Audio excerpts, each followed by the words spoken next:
גריז לייב, מחזמר טלוויזיוני בשידור חי, הוא הגרסה העדכנית.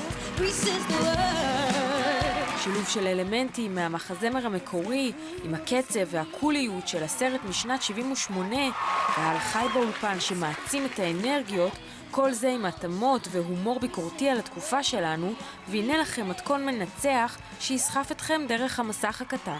Who wants to watch a bunch of amateurs dance in a contest on live TV? Well, you know TV, they'll do any cheap stunt to get people to watch. ואכן אנשים צפו.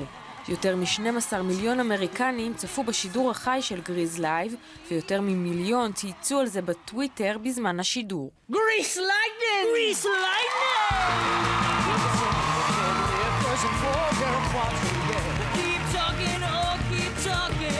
אנשים אוהבים את גריז קודם כל בגלל סיפור האהבה הנצחי, גם בגלל הדמויות המאוד אייקוניות שיש שם בסיפור, כמובן גם בגלל השירים שהפכו כבר מזמן לקלט אמיתי.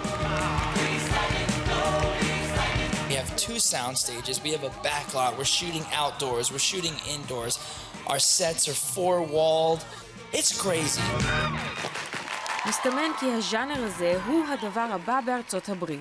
הקוסם מארץ עוץ וצלילי המוזיקה, שניהם זכו לגרסה הטלוויזיונית בשידור חי. מחזות הזמר שכולנו גדלנו עליהם עושים קאמבק בצורה הנועזת ביותר, הפקת ענק מורכבת, מסובכת, וכל זה בשידור חי. ההשוואה המתבקשת לאחת מהקלאסיקות הנצחיות אולי הלחיצה את השחקנים, אבל לא פגעה בתוצר הסופי. It's a little daunting. I mean, those are some big shoes to fill. It's an honor, and I mean, my 5-year-old self is like, this is a dream come true. השקיעו הרבה מאוד כסף, משהו כמו 16 מיליון דולר בהפקה של המופע החי הזה, עשו המון חזרות וזה הצליח. Summer loving had me a blast. Summer loving happened so fast. סנדי, דני, ריזו וקינקי ובכלל שנות ה-50 הרחוקות חוזרים אלינו במלוא תפארתם, מעלים תחושת נוסטלגיה מתוקה אל אותם לילות קיץ קסומים. Oh, summer